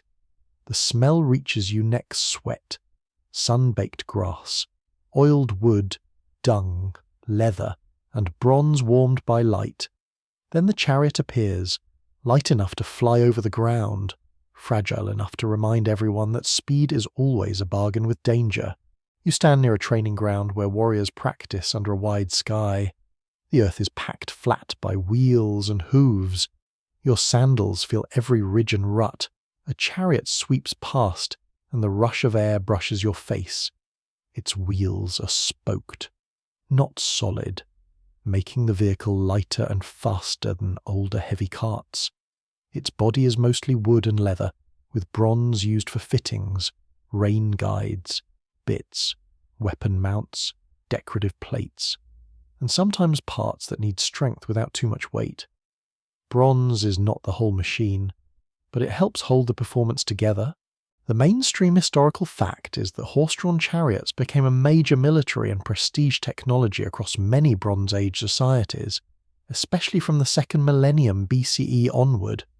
They appear in Western Asia, Egypt, Anatolia, the Aegean, and beyond, adapted to different landscapes and armies. Their power lies not simply in the vehicle itself, but in the system around it: horse breeding, training, wheel making, woodworking, leatherwork, metal fittings, skilled drivers, archers, maintenance crews, and elite patrons wealthy enough to support the entire noisy arrangement. A chariot is not just a weapon. It is a budget with wheels. You walk closer to one standing under shade. The horse hides twitch against flies. Their breath steams faintly in the cooler shadow, smelling grassy and warm. You touch the rim of a wheel, smooth from handling, and feel how light it is. The spokes meet the hub in careful tension. Too heavy, and the team slows. Too weak, and the wheel breaks at the worst possible moment, because wheels, like fate, enjoy theatrical timing. A bronze fitting gleams near the axle. Leather lashings hold firm. Every piece has to cooperate while the ground is bouncing beneath it, and somebody is trying very hard not to fall out. A warrior climbs into the car. It is cramped. There is no grand throne here, no comfortable seat, no place for snacks, which feels like a design oversight. The driver stands beside him, reins in hand. An archer checks his bow, then reaches for arrows held in a case. The chariot starts forward, at a trot. The movement is lively. At speed, it becomes a trembling storm. You imagine trying to aim while the world jumps under your feet. Skill is everything. Balance is everything. Trust between driver, warrior, and horses is not sentimental. It is survival with reins attached. The sound changes as the team accelerates. Hooves drum, wheels hum over the hard ground. The wooden frame complains in short creaks. Bronze rings and fittings click with each jolt. The archer rises slightly, knees flexing, and releases to target made of reeds and hide. The arrow strikes with a dull thump. Another follows. The chariot curves away before slowing, dust rolling behind it like smoke. From far off, this looks graceful. Up close, it is hot, risky, and expensive. That, naturally, makes elites love it. Chariots are prestige made mobile. To maintain one, you need horses fed and trained, grooms who know their moods, craftsmen who repair wheels, stores of wood and leather, metalworkers who produce fittings, and space for practice. This creates a warrior class whose status rests on mastery of speed and display. The chariot warrior is visible from far away, elevated above foot soldiers, moving faster than ordinary bodies can move. He may be a prince, noble, retainer, or professional fighter attached to a palace. His equipment tells everyone that power is not only owned, it is performed in dust. You pass through a camp where chariots rest in rows. The atmosphere is tense but ordered. Horses stamp and toss their heads. Grooms rub them down with cloth, scraping sweat from their coats. The smell of hay mixes with metal polish and smoke from cooking fires. A wheelwright crouches beside a damaged hub, muttering gently to the object as if disappointment can be repaired through conversation.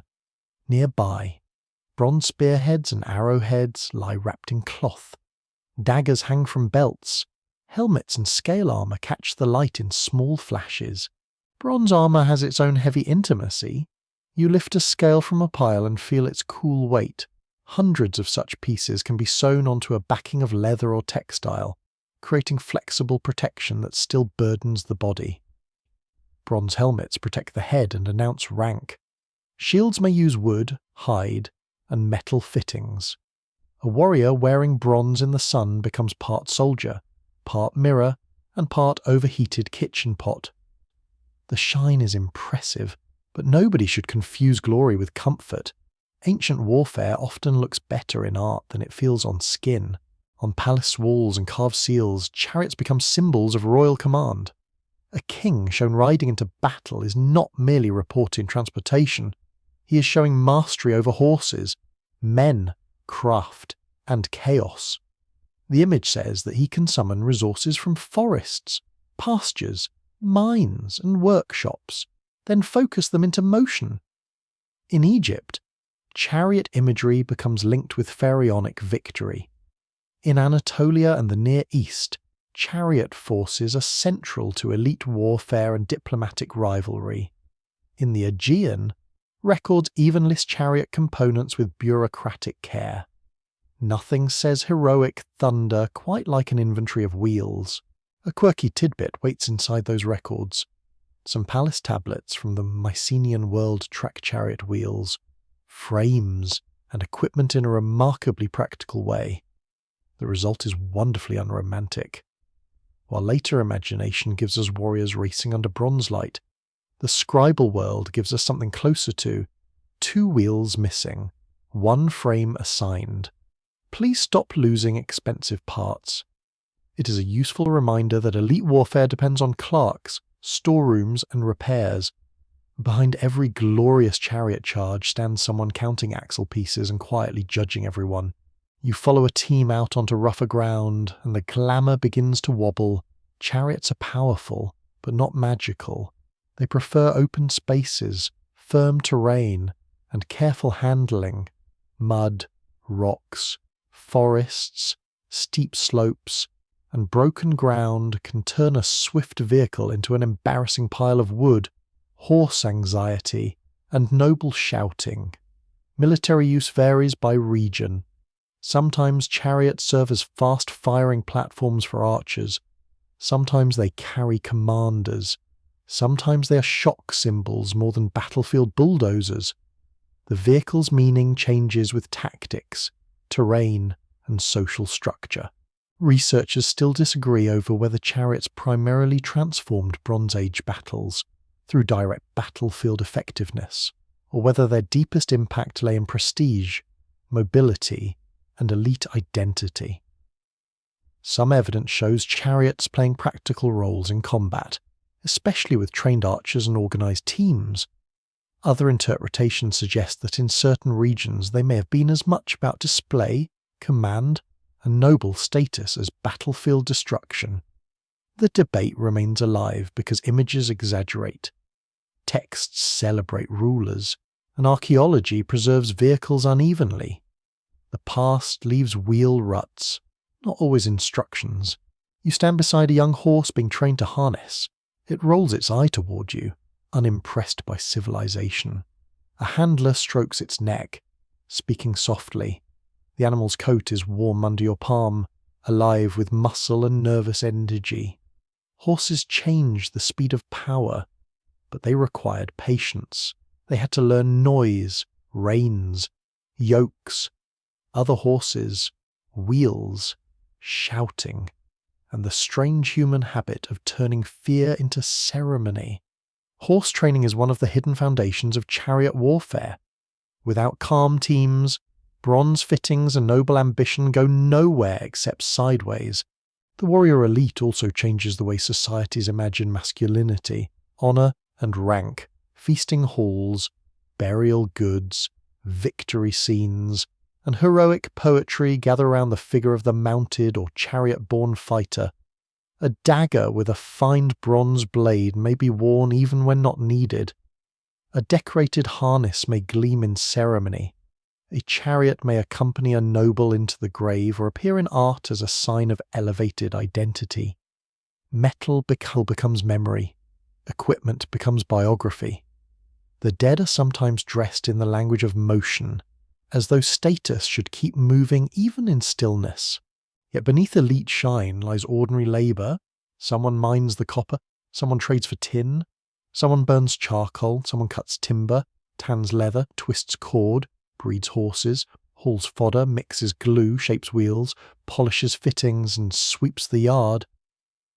The chariot warrior may claim glory, but the vehicle is a collaboration of many tired hands. You can almost hear the anonymous craftsperson whispering, "You are welcome," while the noble poses heroically. History rarely gives the craftsperson enough credit, which is rude but predictable. Afternoon fades, the training ground empties, dust settles into the hoof prints and wheel tracks. A groom leads horses toward water, their harness bells clicking softly. A driver hangs reins on a peg. Bronze fittings cool in the shade. The air smells of trampled grass, leather oil, and the faint smoke of evening fires. You look at the ruts crossing the plain and understand how chariots turned bronze into movement, hierarchy, spectacle, and fear. The alloy glints in small places on wood and leather, but its meaning is large. It helps make power fast. It helps make rank visible. It helps warriors become symbols, and symbols become states. You stand at the edge of a foundry where the night itself seems to glow from underneath. The air is thick, warm, and restless, carrying the smell of charcoal, wet clay, scorched earth, sweat, and something metallic that clings to the back of your throat. Shadows pulse against packed walls. Men move carefully between moulds and furnaces, their faces lit from below by orange fire. Somewhere outside, a dog barks once and thinks better of it. Inside, the furnace breathes like a patient dragon that has agreed, for now, not to eat everyone. This is ancient China in the world of Shang and early Zhou power, where bronze is not merely sharpened into blades or shaped into tools. Here, bronze becomes sacred architecture for the invisible. It becomes a vessel for wine, grain, memory, lineage, and command. You feel the floor under your feet, hard clay warmed by hours of labour. You hear the soft scrape of baskets, the knock of wooden tools, the dry clatter of mould sections being arranged. Nothing is casual, even silence feels supervised. A mainstream historical fact rests at the centre of this glowing place. Shang dynasty artisans became masters of bronze ritual vessel casting, especially through the piece mould method. Instead of simply pouring metal into a single hollow form, craftspeople built clay models, pressed outer mould sections around them, removed and fired those pieces, then reassembled them around a clay core. Molten bronze entered the space between core and mould, taking on complex shapes and decoration.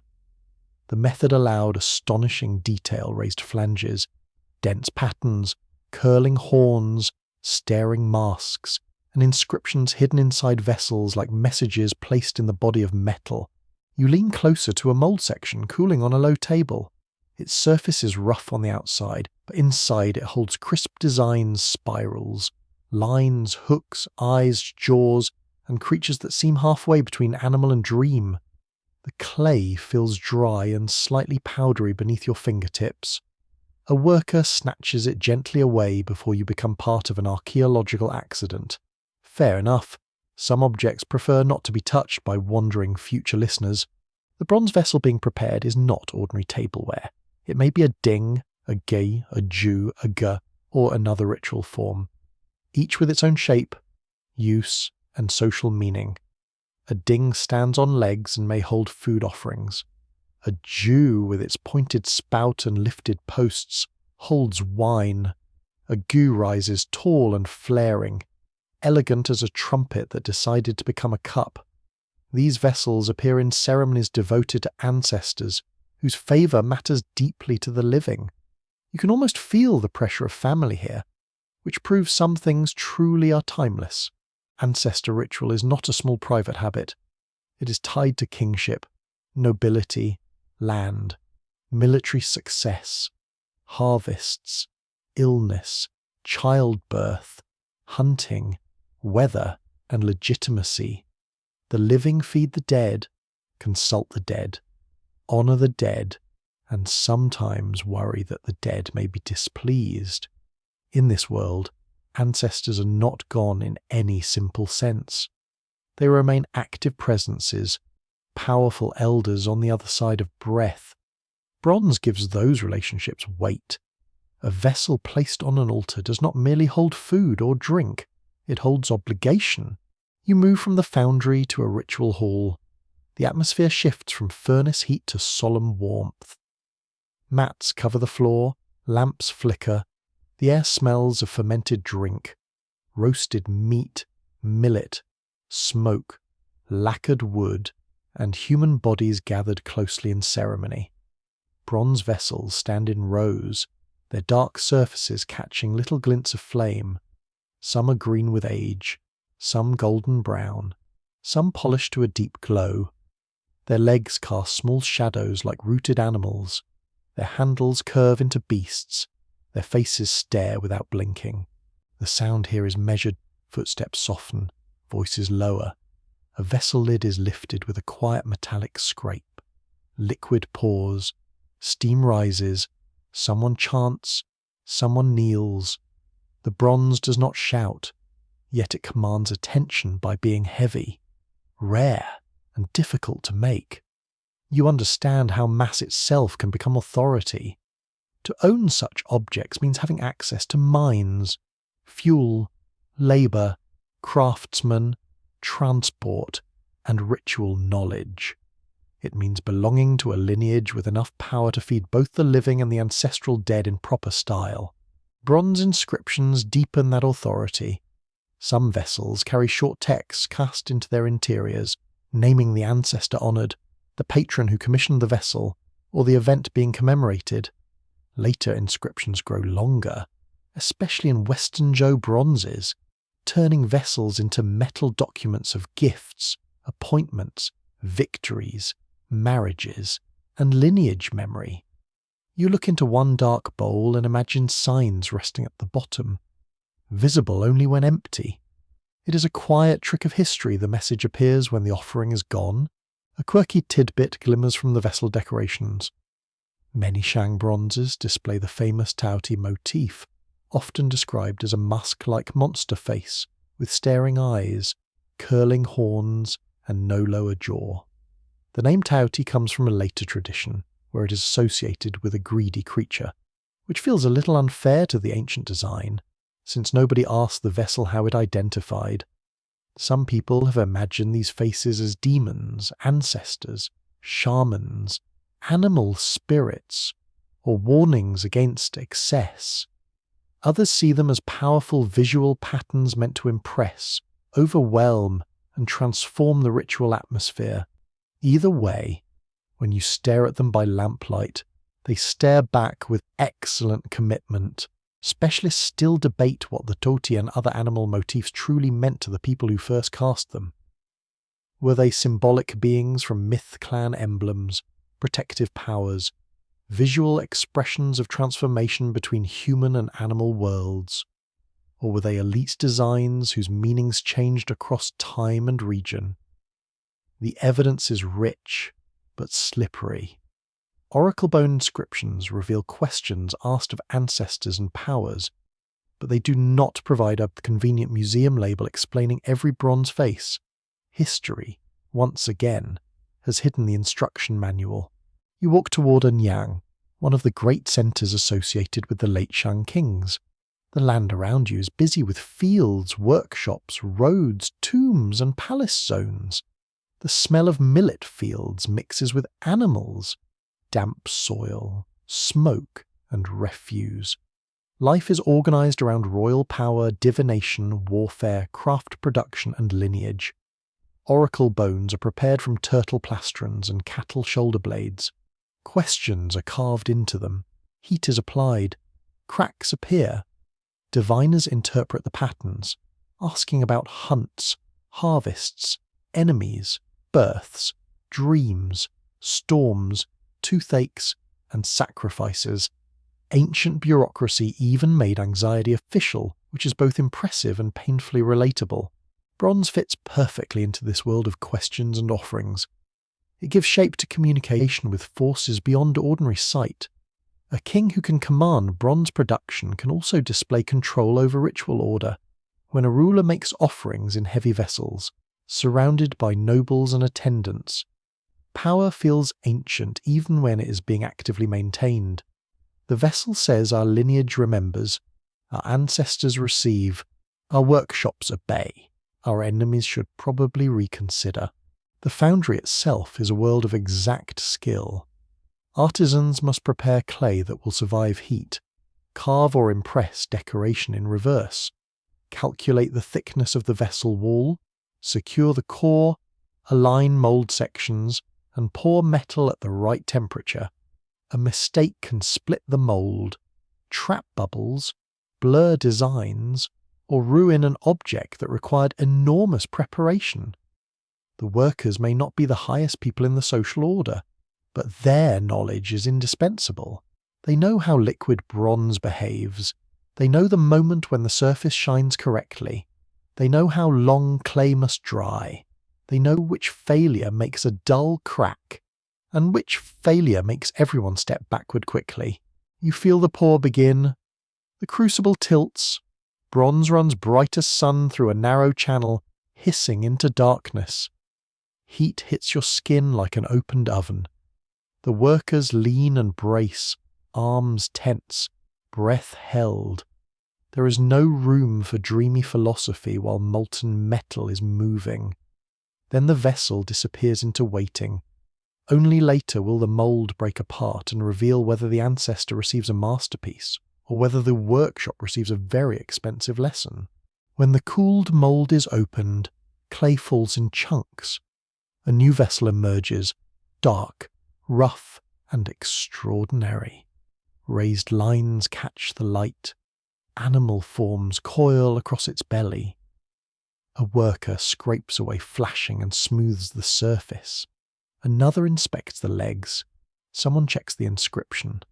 The vessel is heavy enough that lifting it feels like handling condensed power.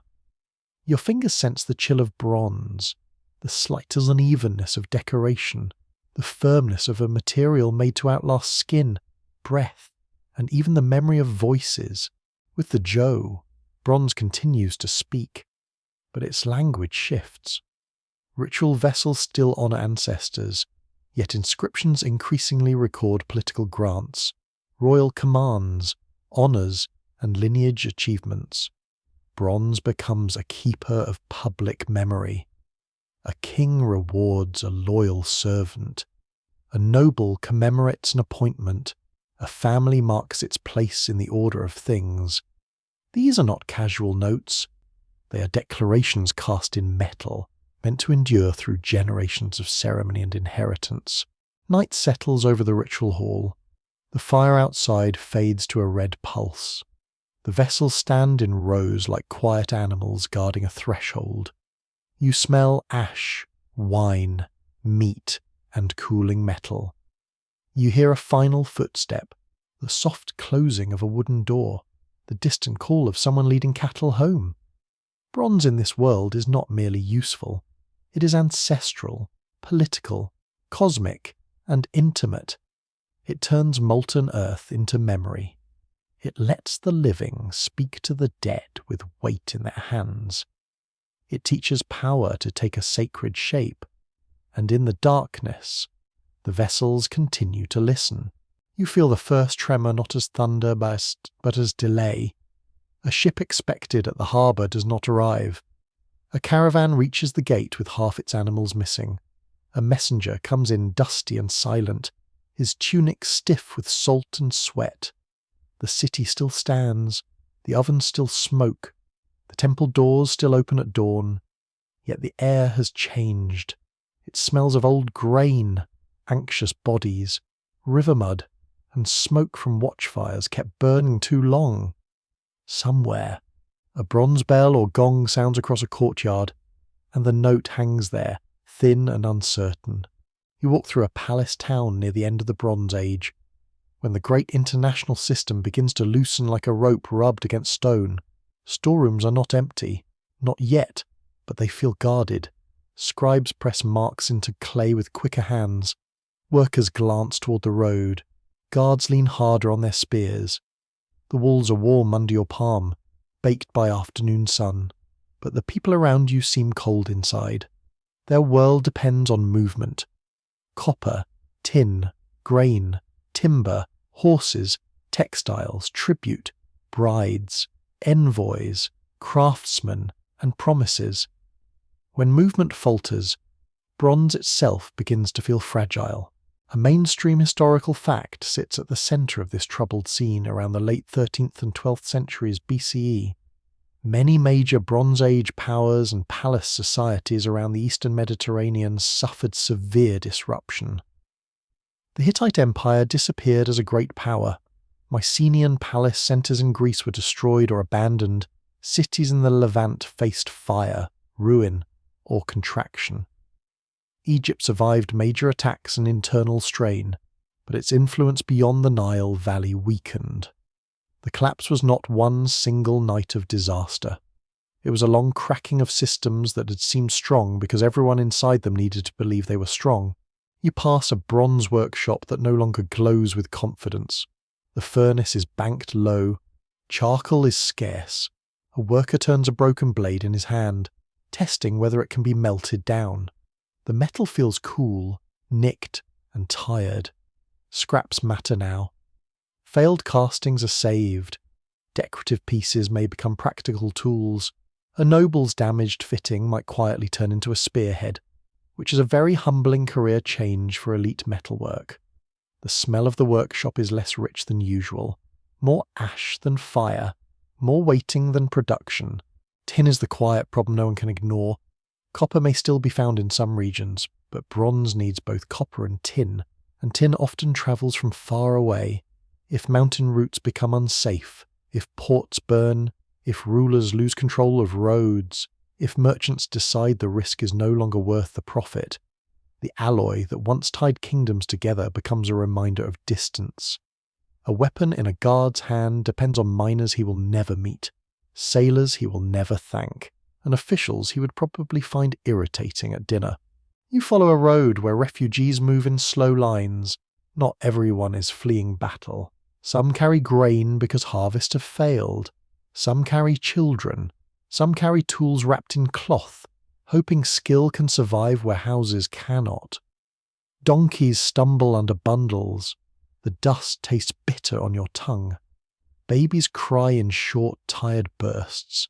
Older people walk with their eyes lowered, measuring each step. Migration is not an abstract force here. It is a blister, a missing roof, a cooking pot tied to a rope, a family deciding what can be carried and what must become memory. Climate may have pressed hard on this world. Evidence from some regions points to drought, crop stress, and changing rainfall patterns around the time of collapse.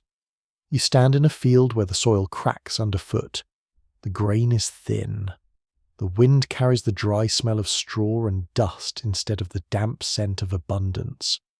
A farmer rubs a head of barley between his fingers and finds too little inside. Palace systems can command labour, collect taxes, and praise the gods with excellent ceremony. but they cannot politely instruct the rain to be more cooperative. Rain is famously poor at administration, yet drought alone does not explain everything. War moves through the landscape too. You see smoke on the horizon, a dark smear beneath the evening sky. A fortified gate is crowded with people demanding entry. Bronze spear points gleam along the wall. Somewhere beyond sight, raiders, soldiers, displaced groups, or rival forces are moving. Names change depending on who is telling the story. One city calls them invaders, another calls them hungry families, another calls them mercenaries, another calls them enemies sent by angry gods, because blaming the gods at least gives panic a familiar address. The so-called sea peoples enter this world like figures seen through storm spray. Egyptian records describe groups arriving by land and sea, some with families and carts, some shown with feathered or horned headgear, ships, shields, and weapons. The images are dramatic, but also political. Pharaohs like to present themselves as defenders of order, preferably while looking enormous and calm. You stand near a temple relief and imagine the message chaos came from outside. The king crushed it. Please admire the composition. It is powerful art, but not a neutral newspaper. Here is a quirky tidbit with a strange little smile. Some of the clay tablets found in ruined cities may have survived precisely because destruction fires baked them hard. Ordinary administrative clay, meant only to dry in the sun, became durable when palaces burned around it. Catastrophe accidentally helped the paperwork. It is the sort of historical irony that feels almost rude. A frightened scribe records shipments, warnings, or obligations, and the flames that end his world preserve his handwriting for distant eyes. You enter a palace archive as alarm spreads. Shelves hold tablets about grain, workers, metal, textiles, land, offerings, and military supplies. The air smells of clay, dust, smoke, and panic sweat. A scribe presses signs into a tablet while voices rise outside. Every line tries to impose order on a world becoming less orderly by the hour. Bronze weapons may defend the gates, but records defend memory, property, command, and blame. When systems collapse, people still count, perhaps especially then. Counting is what humans do when the floor starts to tilt. Historians still argue whether the Bronze Age collapse was driven mainly by invading groups, climate stress, internal rebellion, earthquakes, trade breakdown, disease, technological change, or a chain reaction among highly connected states. The most careful answers usually avoid a single villain. The old palace world was complex, specialized, and interconnected. That made it brilliant. It also made it vulnerable. When several pressures struck close together, the strain could travel quickly. A failed harvest could weaken taxation. Weak taxation could reduce soldiers' rations. Fewer soldiers could make roads unsafe. Unsafe roads could break metal supply. Broken metal supply could weaken defense. The web trembled everywhere. You walk through a city at dusk as fear becomes sound. Dogs bark, doors shut, oxen low in courtyards. Somewhere a pot drops and breaks, and everyone turns too quickly. The smell of cooking is mixed with smoke from distant burning. A mother hushes a child against her shoulder. A man buries a small bundle under the floor, bronze pins, beads, perhaps a blade, perhaps savings meant for a return that may never happen. Hoards like these are found across many regions, hidden wealth left in soil. Each one is a question with no answer. Did the owner die, flee, forget, or rebuild somewhere else under another name? The collapse is uneven. Some places burn, some shrink, some adapt, some elites vanish, while local communities continue in humbler forms. Farmers still sow when they can, potters still shape clay, Families still mend clothes, cook lentils, mourn the dead, and gossip, because even disaster rarely defeats gossip. Bronze does not disappear, but its old palace-centered networks lose their former certainty. Workshops become smaller, trade routes change, people rely more on local resources, writing systems vanish in some regions, while new scripts, new polities, and new identities eventually emerge from the quiet spaces left behind. You touch a fallen palace wall, its mud brick cooled by night. The surface crumbles under your fingers. Nearby, a bronze dagger lies bent in the ash, green corrosion already beginning its slow work. It smells of smoke, dust, and rain that came too late. The object once belonged to a world of envoys, kings, storerooms, ship captains, divine rituals, and guarded roads. Now it is simply metal in ruin, waiting for someone to find it, melt it, bury it, or leave it to sleep. The atmosphere grows still, not peaceful, exactly, but emptied. Stars appear above broken roofs. The old system has not ended because people forgot how to make bronze. It has ended because the relationships that fed bronze power have frayed. Palaces needed grain, roads, ships, scribes, loyal workers, obedient vassals, steady harvests, and trustworthy orisons. Too many of those supports weakened at once. The first great international age of metal, gift, threat, trade, and ceremony sinks into darkness, not with one final crash, but with many smaller sounds: a gate closing, a kiln cooling, a tablet drying unread, a wheel abandoned beside the road. You stand quietly as the last ember dims. In the silence, the Bronze Age feels less like a golden dream lost forever and more like a warning whispered through ash. Strong objects do not always mean strong systems. A blade may survive when the palace fails. A vessel may outlast the feast, the family, the ruler, and the language carved inside it. The night air touches your face, cool and dry. Somewhere beyond the ruined wall, people are still walking, carrying tools, stories, and children toward uncertain dawn. You stand at the edge of a new age, and it does not announce itself politely. It arrives in the clang of harder tools. The black smell of charcoal and the dull red glow of iron are pulled from a furnace like a stubborn secret. Around you, the old bronze world has changed shape. Palaces that once commanded distant metals have lost some of their reach.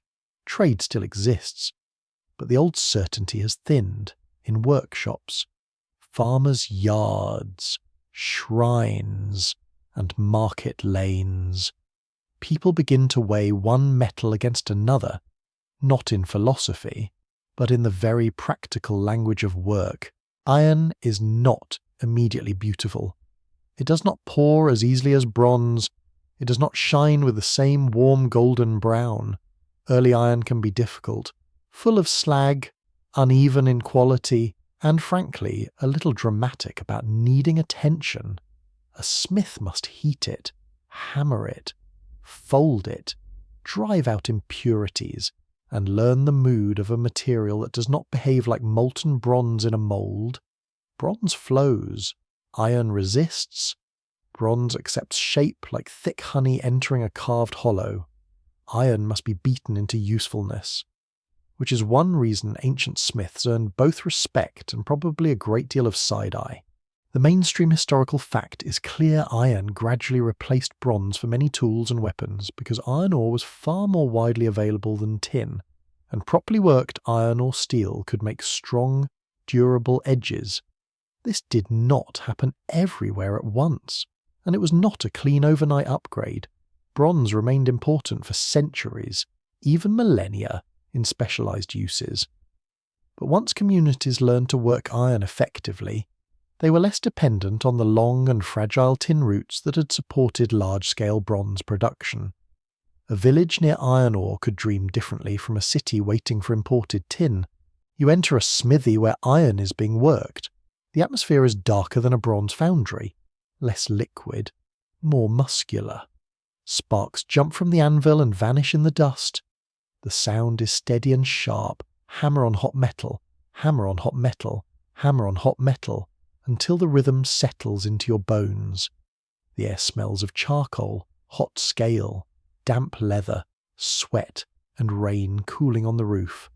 A bar of iron glows orange, then fades toward black as the smith draws it out, reheats it, and strikes again. Nearby, bronze waits in quieter dignity. Broken bowls, worn tools, bent pins, bits of harness fitting, old blades, and scraps of sheet metal rest in baskets. They are not useless. Bronze can still be melted and recast with relative ease. It still resists corrosion better than iron in many conditions. It still holds a lovely surface, takes fine detail, and rings beautifully when shaped for sound.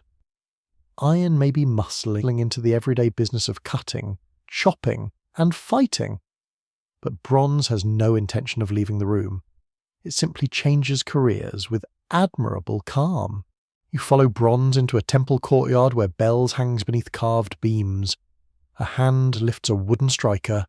The first note rolls through the air, deep and rounded, touching stone, skin, and breath. Bronze is a magnificent material for bells because it can produce clear, resonant tones when cast with skill. The sound seems to thicken the atmosphere. Birds lift from the roofline. Incense smoke bends in the breeze. The bell surface is cool beneath your fingers, slightly rough where decoration rises from the metal. Iron may win many arguments in the field, but bronze wins the argument of echo. Coins soon give bronze another life. In many societies, copper alloys become practical for small denomination money, tokens, and everyday exchange. You feel a coin in your palm, worn smooth by countless hands. It smells faintly metallic, mixed with skin oil, dust, and market air. One face may carry the mark of a ruler, a city, a god, an animal, or a symbol of authority. A little disc of bronze can buy bread, oil, salt, a cup of watered wine, a fish, or perhaps something foolish and unnecessary. Because commerce has always encouraged confidence in bad ideas, a quirky tidbit belongs to bronze coins and statues alike. People have long believed that bronze develops a kind of personality as it ages, its patina, that green, brown, blue, or black skin formed by time and chemistry, can make an object seem wiser than it was when new. Ancient bronze statues that once shone brightly may now look solemn and green, as though they spent 2,000 years thinking about morality. In reality, many were polished, gilded, painted, or kept gleaming in ways that would surprise anyone used to museum shadows. You walk through a later city square where bronze statues stand in sunlight. Some show rulers, generals, gods, athletes, horses, poets, or civic heroes with carefully arranged dignity. Bronze is prized for sculpture because it captures motion, muscle, cloth, curls, fingers, reins, and expressions with remarkable subtlety. It is strong enough to extend an arm, lift a hoof, twist a torso, or hold a pose that stone might find risky. You touch the base of a statue warmed by the sun. It feels smooth where hands have passed over it for generations, asking luck, showing respect, or simply touching history because humans cannot resist. Yet bronze statues are also vulnerable to their own value. When metal is needed, statues can be melted. A god becomes a coin, a king becomes a cannon, a hero becomes a church bell. It is efficient, tragic, and a little rude. Many ancient bronzes are lost not because they shattered, but because someone looked at them and saw reusable metal. Marble copies sometimes preserve the forms of bronze originals that vanished into furnaces. Memory survives in stone while the metal goes off to live another life, which is either poetic or suspiciously convenient, depending on your mood. Scholars still debate how much of the ancient bronze sculpture tradition we can truly reconstruct. because surviving objects are only a fraction of what once existed. Texts praise famous works that are gone. Roman copies imitate Greek bronzes, but not always faithfully. Archaeological discoveries give dazzling examples. Yet the record is uneven. Some statues survived in shipwrecks, buried deposits, sanctuaries, or accidental hiding places. Others disappeared into the appetite of later economies. The missing bronzes leave an elegant silence, and historians must listen carefully to the gaps. You move into a workshop making mirrors. The room is quiet, filled with fine abrasives, almost cloth, oil, and the faint sour smell of polishing compounds. A bronze mirror disc is rubbed until it catches light. Its back may carry patterns, animals, inscriptions, mythic scenes, or geometric designs. The reflective face offers a softened image, not the cold precision of modern glass. You lift it and see yourself as a wavering guest from another time. The metal turns your face into candlelight, all edges gentle, all certainty blurred. Bronze also remains in household fittings, locks, lamps, handles, bowls, razors, needles, scales, weights, and ornaments. It is the metal of hinges, buckles, cauldrons, plaques, and decorative trim. You hear it in a latch clicking shut. You smell it in a kitchen where a copper alloy pot warms near herbs, smoke, and oil. You feel it in the smooth curve of a handle polished by daily use. Bronze survives because civilization is not made only of victorious weapons. It is made of repeated gestures, opening, fastening, pouring, weighing, lighting, ringing, repairing. In harbours, bronze fittings cling to ships. In temples, bronze lamps hold little flames. In courts, bronze seals impress authority into wax or clay. In homes, small bronze figures watch from shelves. In burial grounds, bronze objects accompany the dead not because bronze still rules the battlefield, but because it still carries memory, beauty, and status. Iron may cut the tree, but bronze may mark the grave, ring the prayer, bear the portrait, and keep the household door moving on its hinge. That is not defeat, that is adaptation. The alloy that once helped build early empires becomes something deeper than imperial technology. It becomes cultural memory. People return to bronze when they want endurance with warmth, sound with depth, detail with strength, tradition with touch. In public monuments, bronze turns rulers into silhouettes against the sky. In bells, it turns air into ceremony. In coins, it turns authority into daily habit. In art, it turns the human body into lasting motion. In small domestic object, it keeps the ordinary world quietly working. You sit now beside a cooling hearth. Outside, rain begins to fall, soft on roof tiles, soft in the courtyard dust. A bronze lamp burns low beside you, its flame trembling in a spoon of oil. The metal glows gently, not with the fury of a furnace, but with the calm warmth of long survival.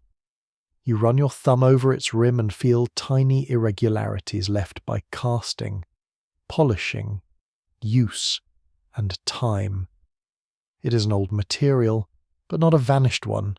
It has passed through hands, rituals, markets, armies, graves, temples, ships, bells, statues, and kitchens, and still it remains near the skin. The room grows quieter, the lamp flame leans, steadies, and leans again. The scent of rain mingles with oil, smoke, and cooling metal.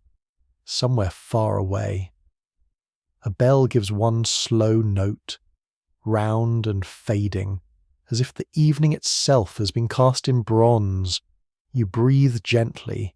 The empires have softened into dust. The roads are empty. The workshops are still.